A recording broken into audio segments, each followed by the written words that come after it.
10월 15일 주일 예배를 시작하도록 하겠습니다. 기도하겠습니다. 성령님 임하여 주시옵소서. 성령님 만져 주시옵소서. 아버지 감사합니다. 지금 이스라엘에서는 하마스 공격으로 일찍이 보지 못했던 폐허들이 이루어지고 있습니다. 아버지 하나님, 우리로 이 전쟁에 대해서 알게 하여 주시옵시고 이 전쟁이 주님 오심과 어떤 연관이 있는지 우리로 알게 하시어 우리로 예비케 하여 주옵소서. 감사드렸고 우리 주 예수 그리스도 이름으로 기도드리옵나이다. 아멘. 10편 83편을 한번 보겠습니다. 다 읽기는 뭐하고 3절, 저희가 주의 백성을 치료하여 관계를 꾀하여 주의 숨긴 자를 치려고 서로 의논하여 4절, 말하기를 가서 저희를 끊어 다시 나라가 되지 못하게 하여 이스라엘의 이름으로 다시는 기억되지 못하게 하자 하나이다. 지금 이 말을 몇 년 전에 이란 대통령인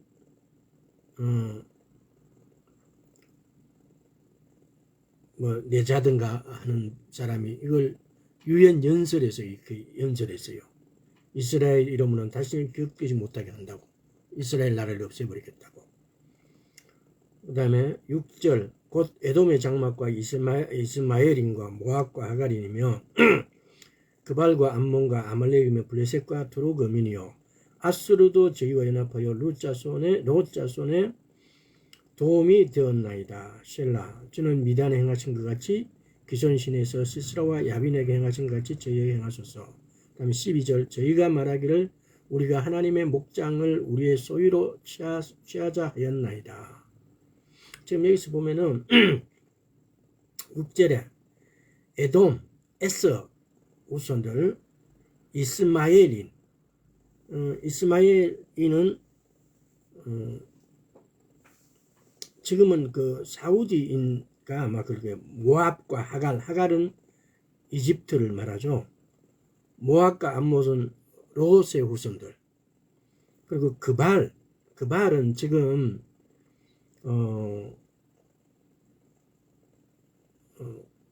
레바논 북부 지역. 그발과 암몬, 모압과 암몬은 롯의 후손들. 모압과 암몬은 지금 요르단 안에 포함되어 있는 거죠. 아말렉이며, 이거는 이제 아말렉은 에서의 후손들이죠. 블레셋이 지금 가자 지구예요. 두로는 지금 레바논의 남부 지역. 또 아수르가 지금 어딘가 8절에 아수르도 저희와 연합하여 롯 자손의 도움이 되었나이다. 아수르가 이란이에요. 이란.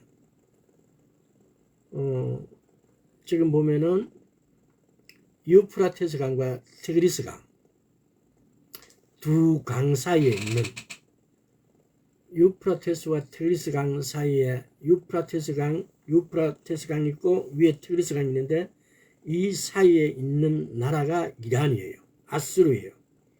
근데 지금 앞으로 성경에 나오는 오늘 제가 이 말씀 드리는 것은 지금 이스라엘의 하마스 침공으로 인해서 이란이 개입했다는 말이 자꾸 이렇게 대두되고 있어요. 근데 이런 것을 보면서 성경에서 나온 전쟁 중에서 이루어지지 않는 전쟁을 이 시편 83편의 전쟁, 그리고 에스겔서 38편의 전쟁, 그리고 계시록 21장에 가면은 21장에 가면은 아마겟돈 전쟁이 있어요. 그래서 마곡 전쟁이라고 할 수 있는 에스겔서와 성경에 보면은 계시록 21장에서 나오는 결과가 똑같아요. 그래서 이런 걸 보면은 물론 정확하게 그 시기가 돼서 봐야 알겠지만은 그러나 두 전쟁이 같을 수도, 똑같은 전쟁을 예를 들어서 계시록에서 요한이 본 것과 에스겔에서 에스겔이 본 차이가 아닐까라고도 생각을 해봅니다.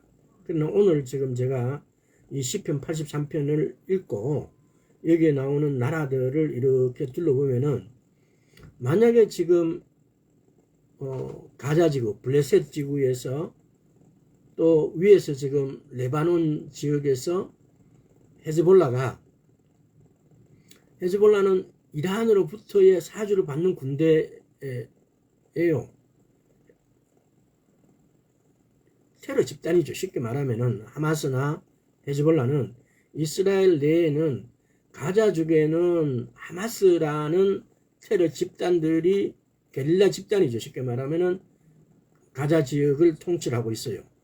그리고 지금 예를 들어서 우리가 서한 지역이라고 할 수 있는 유다와 사마리아 지역에서 통치하고 있는 것은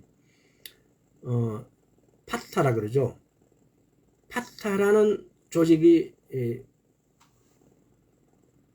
지금 서한 지구를 유다와 사마리아 지역이 원래 이스라엘의 핵심 지역이죠. 1967년도에 예루살렘을 회복했지만 서한 지구 유다와 사마리아 지역은 회복되지 못하고 지금 파타라는 쉽게 말하면 정확하게는 비정부 기구예요. 그것들이 게릴라 단체죠. 그래서 게릴라들이 뭐 국가를 이루려고 막 이렇게 이제 그냥 도모하고 있고 악을 쓰고 있는 거죠. 그런데 원래 이 하마스와 파타는 서로 잘 융합이 안 돼요. 서로 막 이렇게 우리 서로 이렇게 합의하자고 수년 동안 그렇게 관계를 해왔지만 아직까지 그 합의를 원만하게 못 이루고 있는 상태고, 이번에 우리가 오늘 제가 이 말씀 드리는 것은 시편 83편에 만약에 이 말씀이 이루어지면은 주님 오시는 일 앞에 전쟁이 더 이상 없을 수 있습니다. 그러면은 다시 말하면은 에스겔서의 전쟁이 일어나고 나면은 천년왕국이 오는 거예요. 따라서 그 앞전에 전쟁이 있다면은 오직 시편 83편 전쟁밖에 없어요. 그래서 지금 이스라엘에서 일어나는 전쟁이 이 전쟁이 아닌가? 우리는 여기에 관계된 나라들을 유심히 볼 필요가 있어요. 만약에 앞으로 이 전쟁이 더 확전되고 확장되어서 모압과 암몬은 요르단 지역을 말한다고 그랬죠. 아말렉, 에서의 후손들, 블레셋은 지금 가자 지구고 아수르 이란이고 이런 사람들이 이렇게 합세해서 침공한다면은 레바논 지역에 지금 그발과 두로 이 지역은 지금도 어저께인가 이스라엘에 미사일을 공격했어요. 그래서 우리는 이 전쟁을 유심히 보면서 이 전쟁이 이루어지면은 주님 오심 앞에 이루어져야 될 모든 전쟁들이 다 이루어지게 되는 겁니다. 그래서 요즘 유튜브나 이렇게 방송 매체를 보면은 에스겔서 38장 전쟁에 대해서 몇몇 분들이 이렇게 말씀하는 걸 제가 이렇게 들어보진 않았지만은 나눈 걸 이렇게 봤어요. 근데 시편 83편 전쟁에 유의해 보시기 바랍니다. 왜? 주님 오심을 우리는 준비해야 돼요. 정말 가깝습니다. 자, 오늘은 지난 시간까지 우리는 믿음은 순종 플러스 신뢰다 이렇게 해서 믿음에 대해서 핵심은 이거였습니다. 믿음은 나의 믿음이 있고 하나님이 믿음은 순종 플러스 신뢰라고 이렇게 공식화한 것은 이 믿음에는 순종, 나의 믿음, 내가 해야 될 일, 나의 믿음에도 내 믿음이 가 있어야 되고 또 믿음은 하나님이 하실 일, 신뢰에도 믿음이 가 있어야 된다는 겁니다. 그리고 지금까지 우리가 알았던 내 믿음은 무엇일까? 도대체 성경을 읽으면은 믿음은 에베소서 2장 8절에서 믿음은 하나님께서 선물로 주셨다고 그랬고 하나님이 창조하신 믿음만이 초자연적인 기적을 이룰 수 있고 보이지 않는 것, 듣지 못하는 것들을 나타낼 수 있고 없는 것을 있는 것 같이 이렇게 나타낼 수 있는 것이 초자연적인 믿음이에요. 그러면 우리의 믿음은 뭘까? 우리의 믿음에 대해서 명확하게 늘 말을 못했습니다. 그러나 지난 시간까지 우리의 믿음은 마음으로 믿고 입으로 시인하는 것, 그리고 그것을 그대로 행하는 것, 순종하는 것, 이것이 나의 믿음이에요. 우리는 습관적으로 어떤 명사를 명료하게 이렇게 명제화시켜서 그것을 머릿속에 담아놓는 것이 익숙해져 있는 사람들이에요. 왜? 학교에서 공부해서 시험 치는 것이 익숙해져 있기 때문에. 그러나 그래서 믿음이 마음으로 믿고 입으로 시인하고 그것을 그대로 행한다라는 것을 이렇게 말했을 때 이게 얼뜻 이것이 나의 믿음이라고 이렇게 안 들어요. 그러나 성경은 그렇게 되어 있습니다. 믿음에는 반드시 내가 할 일이 있고 하나님이 하실 일이 있다는 거. 근데 내가 할 일을 우리는 순종이라고 부르고 하나님이 하실 일을 신뢰라고 부르려고 이렇게 이름을, 그 순종과 신뢰가 명확하게 그 모든 뜻을 포함하고는 있지는 않습니다. 그러나 이것을 순종 플러스 신뢰라고 나눠서 공식화를 해본 거예요. 어떤 다른 말이 없어요. 그래서 그 순종이란 것은 마음으로 믿고 입으로 시인하고 내가 그대로 마음으로 믿고 입으로 시인한 바를 행한다는 것입니다. 자, 오늘은 제가 이 말씀을 드린 것은 너무 중요하기 때문에 지금까지 우리가 믿음에 대해서 믿음 이렇게 수없이 믿음에 대해서 되뇌이고 믿음에 대해서 여러 사람들과 이렇게 논쟁을 하고 믿음에 대해서 토론을 하고 믿음에 대해서 동경을 하고 믿음에 대해서 우리가 가져야 될 어떤 것이라고 이렇게 믿고 왔습니다만은, 그러나 그 믿음이 너무나 막연했다는 겁니다. 그리고 성경적인 어떤 것하고 일치하지 않았다는 겁니다. 우리가 세상적인 환경에서 어떤 믿는 믿음을 우리는 믿음이라고 대충 이렇게 여겨왔다는 겁니다. 그러나 성경은 마음으로 믿고 입으로 시인하고 마음으로 믿고 입으로 시인하는 것을 내가 행동하는 것 플러스, 그럼 거기서 끝나면 안 돼요. 플러스 신뢰. 그러면은 하나님이 반드시 그것을 해주신다는 것을 믿는 믿음. 너무 중요하기 때문에 너무나 반복했고, 이 믿음에 대해서 한 달 이상을 아마 해왔던 것 같은데, 한 2달을 해왔나요? 2달 이상을 해왔는지 모르겠는데, 이제 믿음에 대해서 이런 것들을 사실화 실제화해서 우리가 생각하는 것보다 우리가 믿음이 없는 게 아니에요.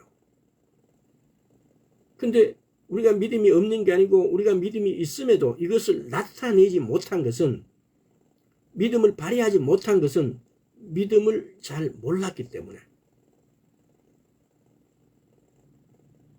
성경에는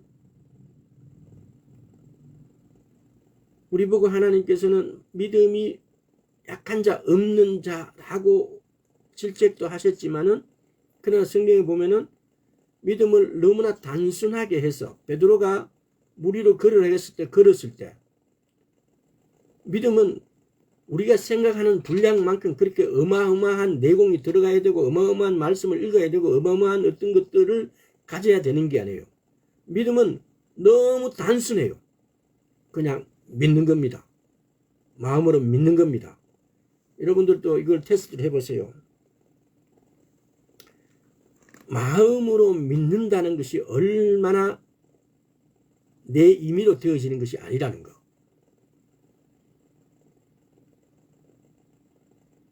마음으로 믿는다는 것은 내 임의로 되어지는 게 아니에요. 그러면 그걸 어떻게 해서 그러면은 그걸 내 마음에 믿어지게 하느냐예요.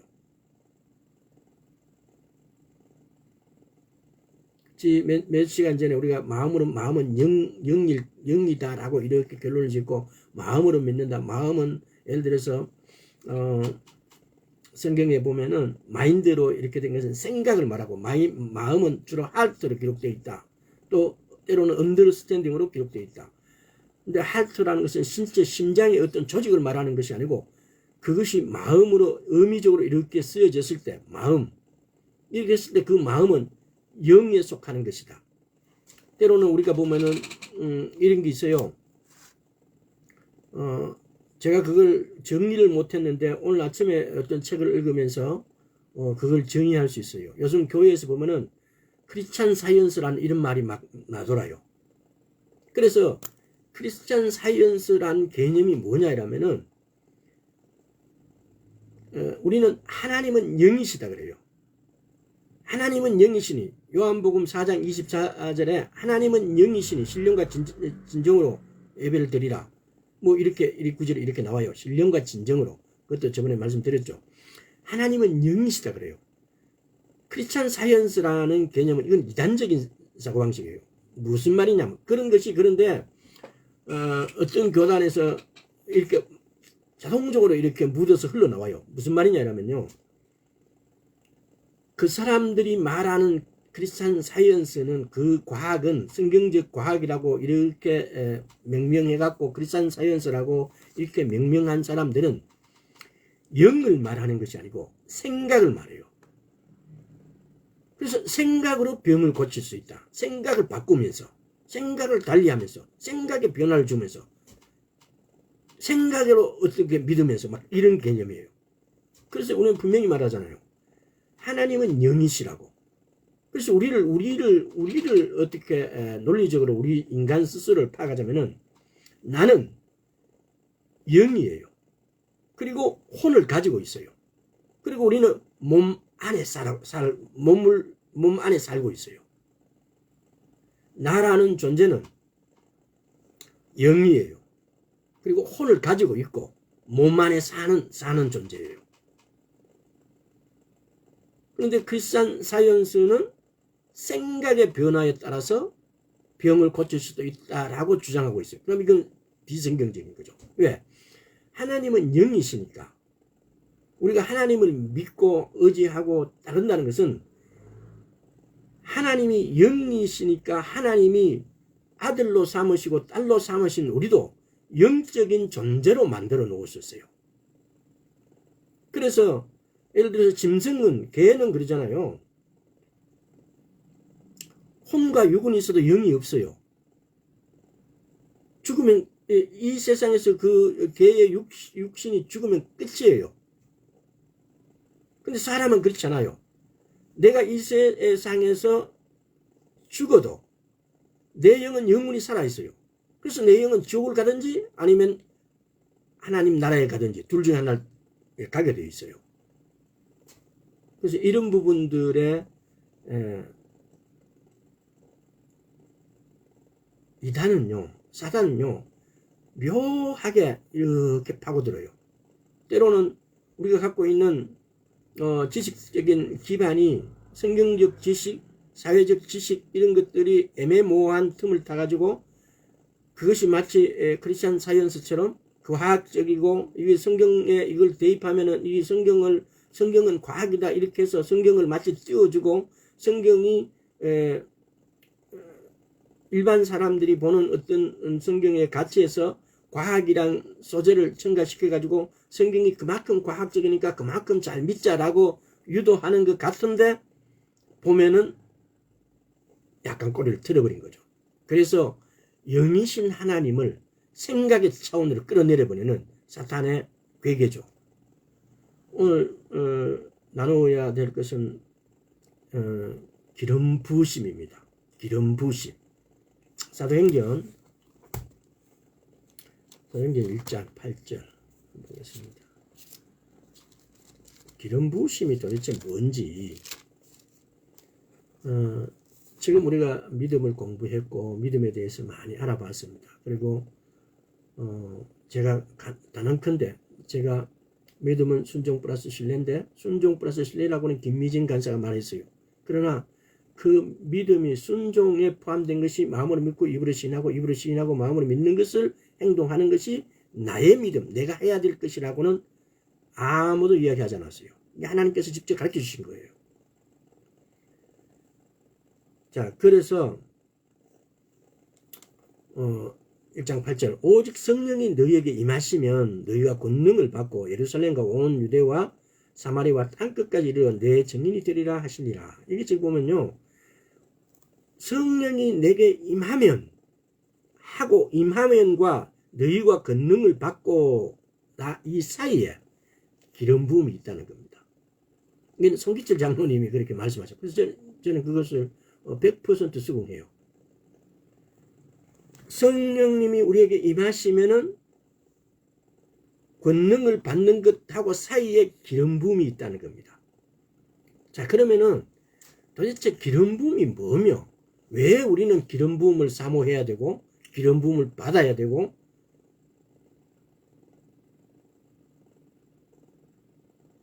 그래서 기름 부음을 통하여 권능이 나타나게 하는 자가 크리스찬이에요.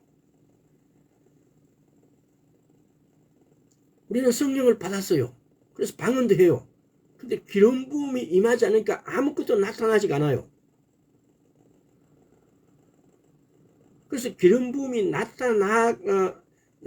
우리는 보면은 봉사를 하고 하나님의 교회에 봉사를 하고 뭐 하는 것을 사람들 대부분이 자기 애를 이렇게 나타내려고 해요. 하나님은 성경을 보십시오. 성경을 보면은 하나님은 그걸 더럽다라고 말씀하세요. 하나님께서는 우리를 부르시고 우리에게 성령을 임재하게 하시고 우리에게 기름 부으셨다라는 것은 하나님의 것으로 나타내게 하는 것입니다. 우리 것으로 나타내는 것이 아니고 우리 것이 나타내어서 뭘 할 수 있겠어요?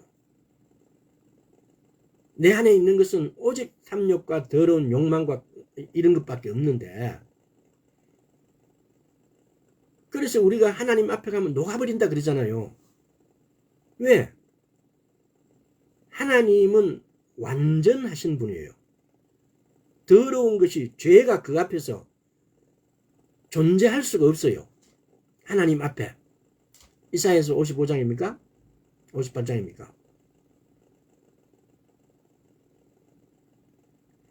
하나님하고 우리 사이에 내가 있다면은, 이 틈이 있다면 그 죄예요.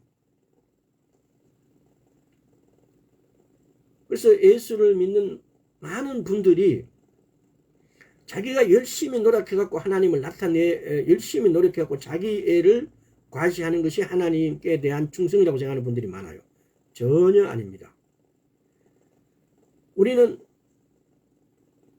그때서 노력하고 하나님에 다가가지 말라는 게 아니에요. 다가가는데 하나님의 기름 부으심으로, 기름 부으심의 주체가 아버지 하나님이세요. 그리고 기름 부으심의 주체는 아버지 하나님이시지만은 그 능력은 성령님이세요. 나타나신 것은 성령님이시라 이 말이에요. 기름 부음의 주체는 아버지 하나님이시지만은 기름 부음의 실체는 성령님의 실제적 나타남이다 이 말이에요. 성령의 능력이 실제적으로 나타납니다 이 말입니다.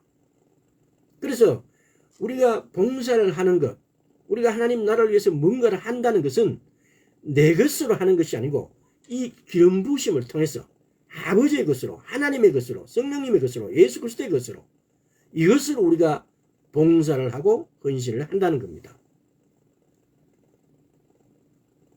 자, 기름 부으심, 어노인팅이라 그러죠. 영어로는. 어노인팅은 정의를 한번 내려보겠습니다. 성령을 상징하는 기름은 하나님의 주권적 역사에 의해서 어떤 사물이나 기름 부으심의 사물에도, 출애굽기 40장 보면 하나님께서 성전을 줄 때 떡반죽 기록에도 다 기름을 바릅니다. 사물이나 사람에게 붓는다는 행위적, 실제적, 현상적 의미입니다. 기름 붓는 것은 이렇게 실제적으로 기름을 붓는 거예요. 다윗이 왕이 되기 전에 3번 기름 부음을 받습니다. 또 열왕기 한가에 가면은 에우라는 족장인데 기름 부어가지고 이스라엘 왕을 삼습니다. 물론 그 안에도 그 전에도 보면은 다 기름 부어서 왕으로 삼습니다. 다윗이 기름 부음을 3번 해서 첫째 기름 부음 했을 때는 별로 뭔가 나타나지 않았어요. 그러나 두 번째 기름 부었을 때는 유다의 왕이 돼요. 근데 세 번째 기름 부었을 때는 온 이스라엘의 왕이 돼요. 유다와 이스라엘의 왕이 돼요. 이런 것들을 성경에서 이렇게 여러분들이 찾아볼 수 있습니다. 기름 붓는다라는 것은, 따라서 기름 부음은 받은 물건이나 사람에게는 성령님이 친히 임함으로써 하나님의 뜻과 권능이 이 땅에서 현시 또는 계시됩니다. 기름 부으심으로 하나님의 권능이 이 땅에서 나타나게 된다는 겁니다. 예를 들어서 치유의 은사가 내게 임하는 것도 기름 부으심입니다. 예언의 은사가 임한 것도 그것도 예언의 기름 부으심입니다. 성령님을 우리는 성경에서 보면은 생수, 기름, 비둘기, 바람, 불 이런 것으로 뭐라 그런다고 대역한다 그래요? 성령을 이렇게 우리는 성령님을 이렇게 생수라 그러기도 하고 기름이라 그래도 이게 지금 성령님을 대신해서 쓰인 말들이에요. 이사야서 10장도 한번 찾아보겠습니다. 이사야 10장 27절. 이 굉장히 유명한 구절인데, 이사야 10장 27절을 보면은, 그날에 그의 무거운 짐이 내 어깨에서 떠나고 그의 멍에가 내 목에서 벗어지되 기름진 까닭에 멍에가 부러지라. 제 개혁한 거는 기름진 까닭에 멍에가 부러지라. 이런 정확하게 해석은 그래요. 기름 부음 때문에 멍에가 부러졌다 그래요. 멍에가 뭐야 이게? 노예 표시 아닙니까? 소 멍에를 이렇게 씌워갖고 그걸 갖고 밥가리하고 하잖아요. 우리 인간에도 그런 멍에가, 사단의 멍에가, 사단의 종으로 멍에가 이렇게 씌워져 있는 거죠. 우리 눈에는 안 보이지만은. 그날에 그의 무거운 짐이 내 어깨에서 떠나고 그의 멍에가 내 목에서 벗어지되 기름진 까닭에, 기름 부음 때문에 멍에가 부러지리라. 이 말씀을 깊이 몇 번 읽으시고 묵상을 해보세요. 주께서 기름 부으시기 때문에 무거운 짐이, 병이, 가난이 내게서 벗어진다는 겁니다. 자, 그러면은 구약의 기름 부음을 한번 살펴보도록 하겠습니다. 시편 92편. 구약에는 기름 붓는 존재가 세 존재가 있어요. 구약에는 성령님이 우리 안에 안 들어왔게, 사람 안으로 안 들어와 계셨기 때문에 구약에는 왕과 선지자와 제사장, 이 세 직종이라 그래야 될까요? 이 세 직종에만 기름 부으심입니다. 그래서 기름 부어서 권능이 이 땅에 계시되도록, 현시되도록 하셨습니다. 자, 1절에서 길지만은 끝까지 한번 읽어보겠습니다. 지존자여 시편금과 비파와 수금의 정숙한 소리로 여호와께 감사하며 주의 이름을 찬양하며 아침에 주의 인자하심을 나타내며 밤마다 주의 성실하심을 베품이 좋으니이다. 여호와여 주의 행사로 나를 기쁘게 하셨으니 주의 손의 행사를 인하여 내가 높이 부르리이다. 여호와여 주의 행사가 어찌 그리 크신지요. 주의 생각이 심히 깊으시니이다. 무진한 자는 알지 못하며 무지한 자도 이를 깨닫지 못하나이다. 악인은 풀같이 생장하고 죄악을 행하는 자는 다 행할지라도 영원히 멸망하리이다. 여호와여 주는 영원토록 지존하시니이다. 여호와여 주의 원수 곧 주의 원수가 패망하리니 죄악을 행하는 자는 다 흩어지리이다. 그러나 주께서 내 뿔에 들소의 뿔같이 높이셨으니 내게 신선한 기름을 부으셨나이다. 그러나 주께서 내 뿔을 들소의 뿔같이 높이셨으며 내게 신선한 기름을 부으셨나이다. 이게 지금 신선한 기름을 부었다 그래요. 자, 마저 읽고 말씀드리겠습니다. 내 원수의 보응받는 것을 내 눈을 보며 일어나 나를 치는 행악자에게 보응하심을 내 귀로 들었도다. 의인은 종려나무같이 번성하며 레바논의 백황목같이 발육하려다. 여호와의 집에 심겼으며 우리 하나님 궁정에서 흥왕하리로다. 늙어도 결실하며 진액이 풍족하고 빛이 청청하며 여호와의 정직하심을 나타내려다. 여호와는 나의 바위시라. 그에게는 불의가 없도다. 지금 이 말에 앞뒤로 연결이 되어 있어요. 사실은 의인은 종려나무같이 번성한다고 그래요. 또 10절에 다시 한번 보면 그러나 주께서 내 뿔에 들소의 뿔같이 신선한 기름을 부으셨대요. 신선한 기름을 부으셨다는 이 말에는 의미적으로 전에 기름 부음을 받았는데 다시 신선한 기름으로 기름 부음 받았다 이 말입니다. 다윗이 3번 기름 부음을 받았듯이 다윗이 처음 기름 부음 받았을 때 또 2번째는 또 신선한 기름을 받았고 또 3번째도 신선한 기름 부음을 받은 거예요. 신선한 기름 부음을 받았다는 것은 처음 한 번 받고 기름 부음은 한 번 받고 끝나는 것이 아니고 2번, 3번 가능하다는 말입니다. 우리가 세례는 성령 세례는 한 번 받으면 끝이에요. 세례를 내가 2번 받는다는 것은 예수님을 다시 십자가에 매달리게 하는 거나 똑같아요. 그런데 기름 부으심은 2번, 3번 받는다는 겁니다. 자, 사람이 어떤 특별한 직분을 맡게 되거나 하나님을 특별히 섬기기 위해서 기름 부음을 받게 되는 것입니다. 사람뿐만 아니라 어떤 대상이나 물건도 예를 들어 성막과 성막의 기구들도 기름을 부음을 받는다는 겁니다. 기름을 발랐다는 거죠. 출애굽기 한번 봅시다. 출애굽기 40장 9절에서 15절. 또 관유를 취하여 성막과 그 안에 있는 모든 것에 관유를 취하여 관유가 뭔지도 한번 알아보겠습니다. 관유를 취하여 성막과 그 안에 있는 모든 것에 발라 그것과 그 모든 기구를 거룩하게 하라. 그것이 거룩하리라. 너는 또 번제단과 그 모든 기구에 발라 그 안에 거룩하게 하라. 그 단이 지극히 거룩하리라. 너는 또 물두멍과 그 받침에 발라 거룩하게 하고 너는 또 아론과 그 아들들 회막문으로 데려다가 물로 씻기고 아론에게 거룩한 옷을 입히고 그에게 기름을 부어 거룩하게 하여 그로 네게 제사장의 직분을 행하게 하라. 너는 또 그 아들들을 데려다가 그들에게 겉옷을 입히고 그 아비에게 기름을 부은 같이 그들에게도 부어서 그들로 내게 제사장 직분을 행하게 하라. 그들이 기름 부음을 받았은즉 되도록 영원히 제사장이 되리라 하시매 모세가 그같이 행하되 곧 여호와께서 자기의 명하신 대로 다 행하였더라. 성막 기구에도 거룩하기 위해서 쉽게 말하면 이 말은 우리가 제사장과 선지자와 왕에게 기름 부었다 이 말은 구별한다는 의미가 강하게 들어있어요. 이 말은 다시 말해서 이 사람들을 기름 부어서 내가 기름 부어서 구별해서 하나님께서 내가 쓰겠다 이 말이에요.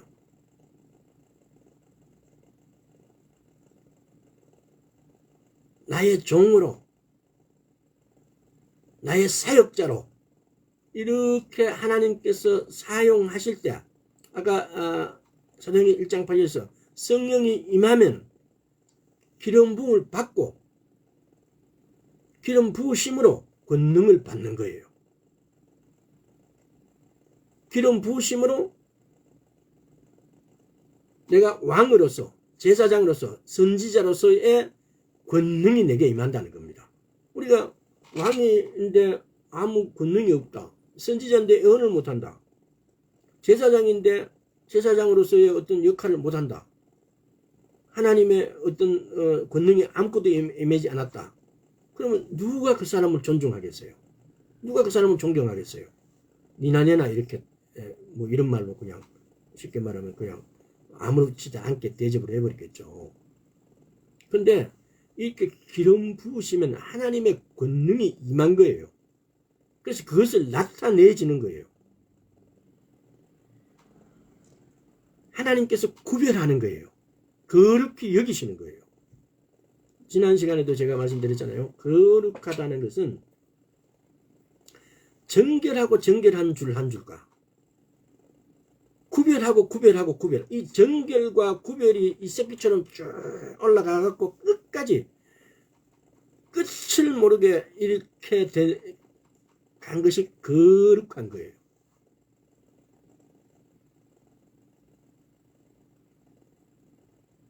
하나님께서 쓰시는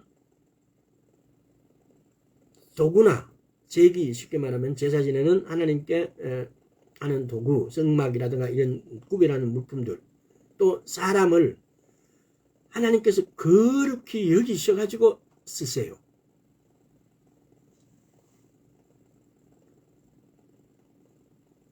자, 그러면은 도대체 기름 부으심할 때, 이때 보면은 열왕기에도 보면 애우인데 와서 이스라엘 왕인데 와서 어떤 양측에 와갖고 기름 붓고 도망가 버리고 막 그래요. 또 다윗인데도 기름 부요. 또 우리 예수님께도 나중에 알아보겠습니다. 예수님께서도 기름을 부어요.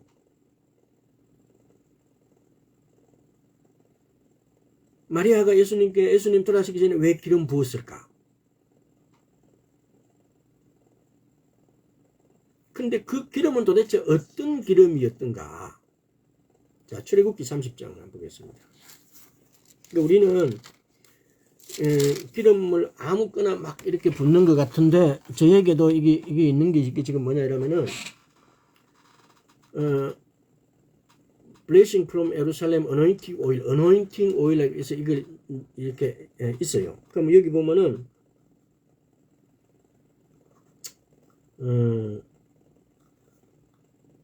히브리어로도 쓰여져 있고, 여기 보면은 이 성분이 이렇게 밑에 적혀져 있어요. 이 어노인팅 오일이라, 우리는 오일이라면 이게 뭐 감남유인가 뭐 이렇게 생각하는데 그게 아니고요. 이게 어노인팅 오일, 기름 부으실 때 이 오일이 따로 있어요. 성경을 보겠습니다. 말씀을 보겠습니다. 말씀에 보면은 30장에 23절부터 있습니다. 너는 상등 향품을 취하여 액체 몰약 500세겔과 그 반수의 향기로운 육개 250세겔과 향기로운 창포 250세겔과 계피 500세겔과 세겔의 성소의 세겔대로 하고 감람기름 한 흰을 취하여 그것으로 거룩한 관유를 만들되 향을 제조하는 법대로 향기름을 만들지니 그것이 거룩한 관유가 될지라. 너는 그것으로 회막과 증거궤에 바르고 상과 그 모든 기구며 등대와 기구며 분향단과 및 번제단과 그 모든 기구와 물두멍과 그 받침에 발라 그것들을 지성물로 구별하라. 무릇 이것에 접촉하는 것이 거룩하리라. 너는 아론과 그 아들에게 기름을 발라 그것들을 거룩하게 하고 그들로 내게 제사장 직분을 행하게 하고 이스라엘 자손에게 과하여 이르기를 이것은 너희 대도로 내게 거룩한 관유니 사람의 몸에 붙지 말며 이 방법대로 이와 같은 것을 만들지 말라. 이는 거룩하니 너희는 거룩히 여기라. 이 기름을 바름으로 거룩하게 되어진다는 겁니다. 하나님의 방법이에요. 하나님이 이렇게 말씀하셨어요. 무릇 이와 같은 것을 만드는 자는, 무릇 이것을 타인에게 붓는 자는 그 백성 중에 끊쳐지리라 하라. 이 기름을 우리가 우리 마음대로 막 바르면 안 돼요. 그러면 이걸 이스라엘에서는 그러면 이 제게 있는 이것을 그러면 왜 저는 이렇게 가지고 있고 이걸 판매를 해서 사갖고 왔느냐? 치유를 할 때 이 기름을 바르고 기도하라 그래요. 성경에 말씀 있는 그대로. 기름을 바르고 예수 그리스도 이름으로 기도하라 그래요. 그 기름이 이 기름이에요.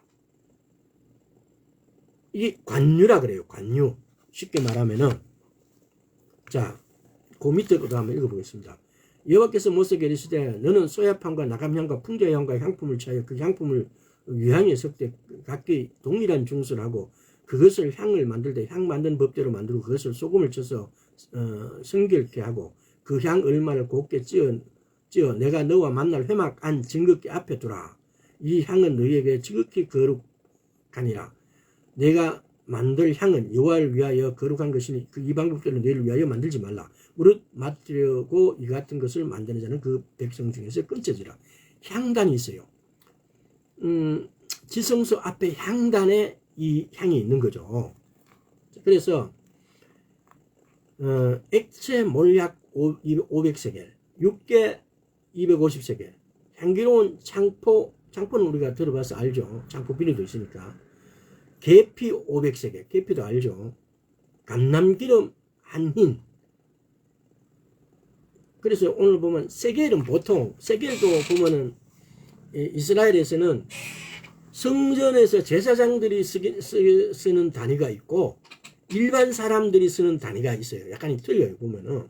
근데 일반적으로 1세겔은 약 11.4g? 그리고 한 문화는 50세겔.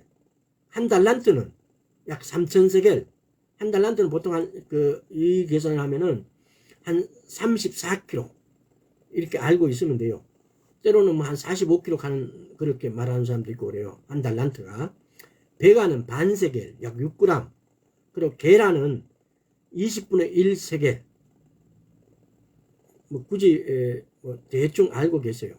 그리고 여기서 보면은 이걸 보면은 많은 목사님들이 이 향을 가지고 이 향은 이런 기도다라는 말씀을 전하는 걸 많이 들었어요. 그래서 그냥 한번 드러나 보세요. 근데 이것이 전혀 우리가 연관이 없는 건 아니고 연관이 있는 것도 있고 그래요.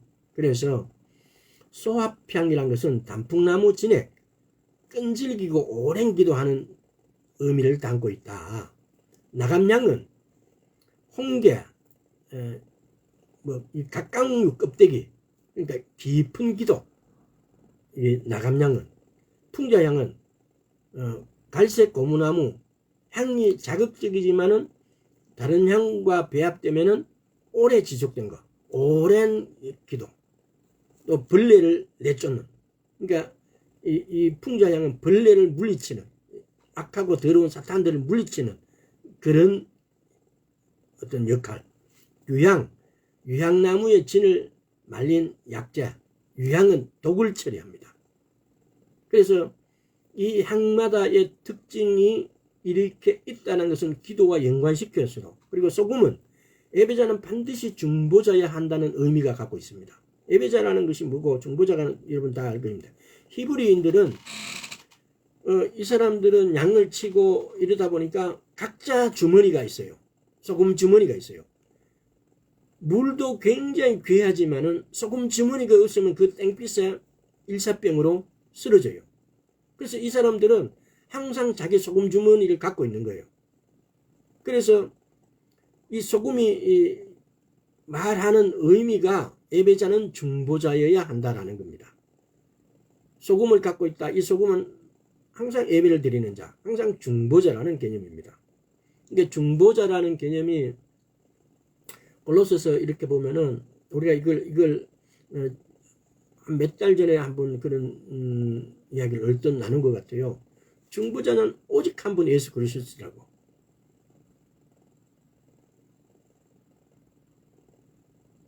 근데 우리는 오늘날 우리가 중보자 이렇게 하는 중보자가 될 수는 없어요. 정확한 그거에는. 그러나 중보 기도는 할 수 있는 사람들이에요. 그리고 거기 오늘 그것도 이야기하면 길어지니까 그때의 기억을 한번 더듬어 보십시오. 우리가 기도하는 종류를 나누면서 이걸 말했어요. 이런저런 기도가 있고 이 기도는 찾아볼까요? 그러면 디모데 전서입니까?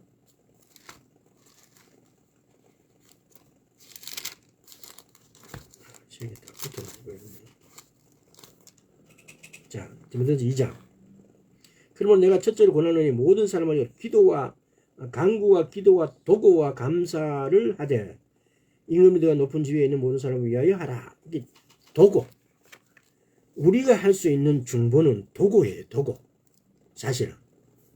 근데 우리가 이 도고라는 말을 잘 안 쓰고 뭐라고 중보라는 것이 어느 순간 거의 일본화 되다시피 해서 중보기도자 이런 것이 교회에 확 퍼지면서 마치 우리가 중보기도자를 할 수 있는 사람처럼. 중보는 뭡니까? 십자가에 못 박히신 분, 내 죄를 사하여 주신 분, 우리 죄를 사해 줄 수 있는 죄 없으신 분, 오직 예수 그리스도만이 중보자 역할을 할 수 있고 중보자이십니다.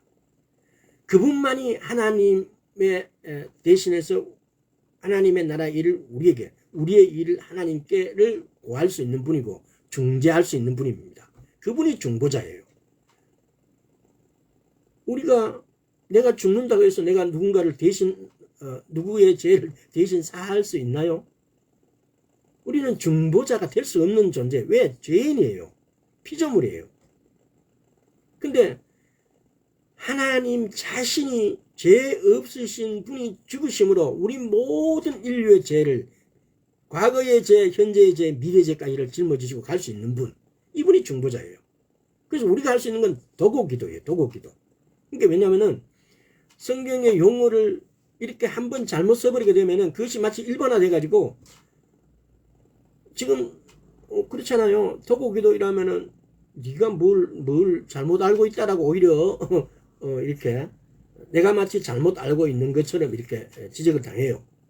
근데 성경적 의미는 우리가 할 수 있는 것은 도고기도예요. 도고죠. 도고. 자, 구약 시대에는 사람들이 거듭나지 않았기에 성령님이 그들 안에 거하실 수 없어 그들에게 기름을 부어 직분을 감당할 수 있도록 하기 위해서 그들 위에 임하게 된 것입니다. 오랜 전에 제가 한번 말씀을 나눈 건데 유튜브로 다루는지 모르겠습니다. 임하시는 하나님, 내주하시는 하나님, The Spirit Within, 내주하신 하나님, 임하시는 The Spirit Upon. 그러니까 이게 9가지 은사의 9가지 은사와 9가지 열매에 보면은 우리가 은사를 받는 것이 임하시는 하나님이에요. 그러니까 내주하시는 하나님은 9가지 열매 쪽에 더 연관이 되어 있죠. 그래서 이것도 케네시 해긴 목사님 쓰는가 뭐래도 The Spirit Within과 The Spirit Upon이라는 임하시는 성령님, 내주하신 성령님, 이렇게 이 부분이 우리한테 굉장히 중요해요. 만약에 이 부분을 제가 한번 알아보고 유튜브에서 다루지 않았다면 다시 한번 다루도록 하겠습니다. 굉장히 중요한 부분이에요. 이 기름 부으심이 끝나고 난 다음에 이렇게 연결이 되어질 수 있으니까. 자,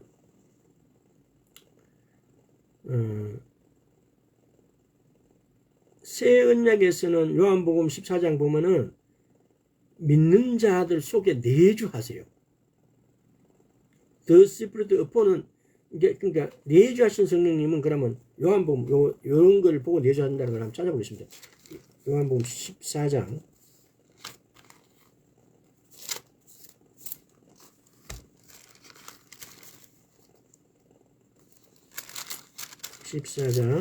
16절 7절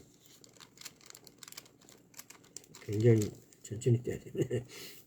자, 14장 요한복음 14장 16절 17절 내가 아버지께 구하겠으니 그가 또 다른 보혜사를 너희에게 주사 영원토록 너희와 함께 있게 하리니 저는 진리의 영이라 세상은 능히 저를 받지 못하나니 이는 저를 보지도 못하고 알지도 못하며 그러나 너희는 저를 아나니 저는 너희와 함께 거하시며 너희 속에 계시겠습니다. 내주하신 하나님. 그 다음에 에베소서 한번 볼까요? 에베소서 4장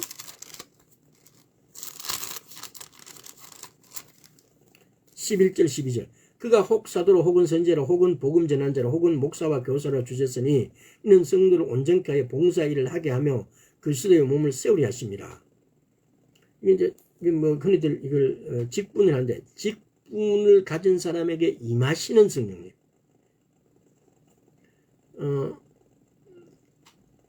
고린도전서에 나오는 12장입니까? 9가지의 은사.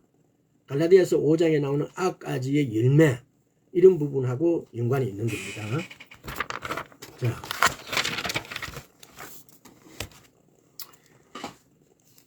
그러면은 하나님께서는 왜 기름 부으심을 행하시는지, 시간이 기름 부으심을 행하는 이유, 시간이 다 되니까 새롭게 하지 말고 그냥 이거는 다음 시간에 하기로 하고요.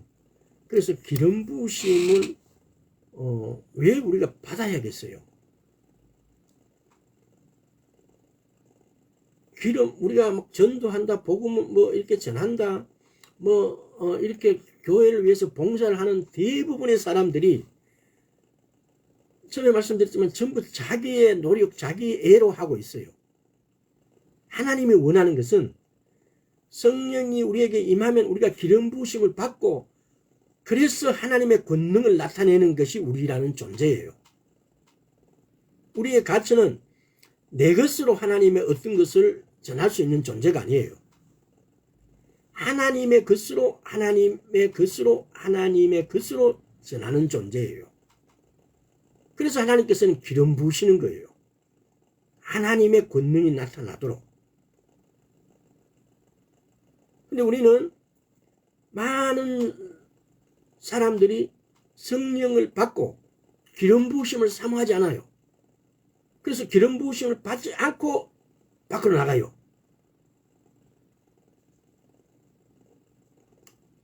사도행전에도 보면요. 사도행전 한번 볼까요?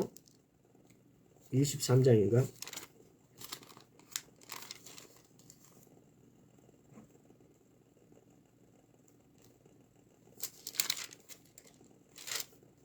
자, 1, 2절, 이 구절을 많은 정리해서 한번 보겠습니다.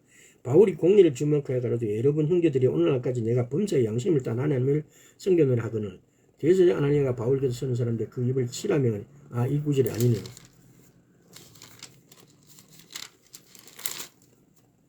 이제 10.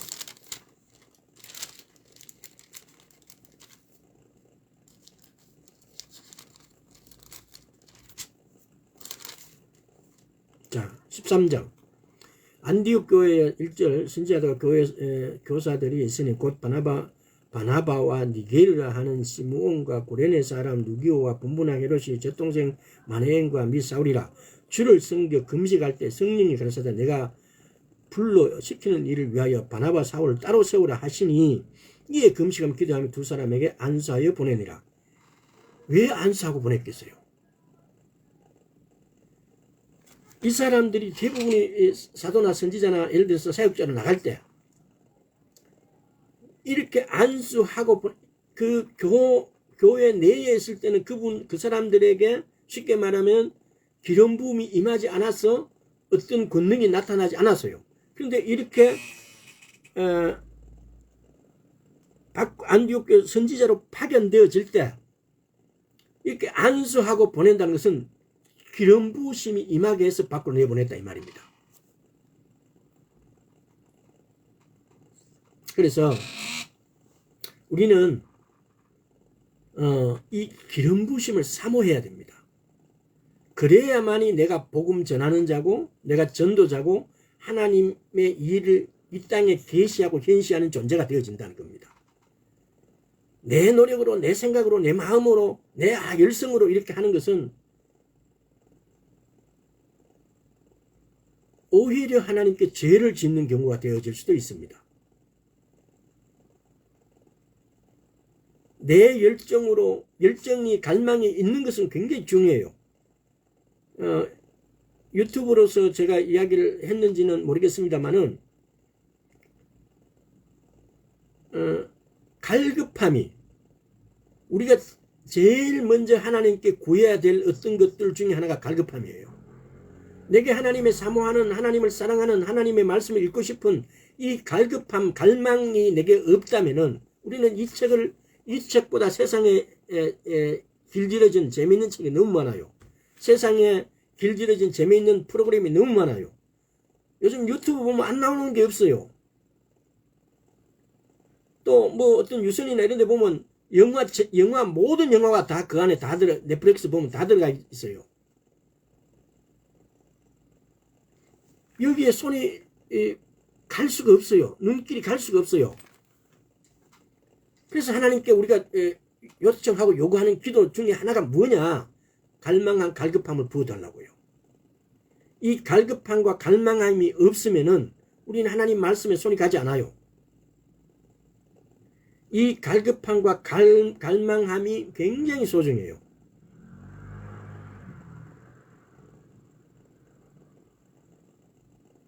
그래서 오늘 또 하나를 추구한다면은 이 갈급함, 갈망함에 기름 부으심을 사모하라고요. 기름 부으심을 사모해야만이 우리가 예수 그리스도의 제자로서 이 땅을 살아가야 되는 존재예요. 기름 부으심이 임해야만이 내가 그걸 하나님을 나타내고 하나님을 현시하고 하나님을 계시하는 존재예요. 그래서 그걸 제자라고도 이야기할 수 있고 종이라고 이야기할 수 있어요. 근데 그거 하나도 없이 자기는 종이래요. 가짜예요, 가짜. 저와 여러분이 오늘 이 말씀을 통해서 기름 부으심을 사모하고 기름 부으심이 성령님이 임하고 기름 부으심을 부어주시고 그래서 하나님의 권능을 나타내는 존재가 되어야 된다는 겁니다. 기도하겠습니다. 아버지 하나님 감사합니다. 우리가 갈망합니다. 우리 아버지 하나님의 기름 부으심으로 인하여 성령의 권능이 나타내는 존재로 이 땅에 살기를 소망하며 이 땅에 주의 오심을 예비하는 존재로 주의 기름 부으심이 필요하오니 주여 기름 부어 주옵소서. 감사드리고 우리 주 예수 그리스도 이름으로 기도드리옵나이다. 아멘. 여기까지 하겠습니다.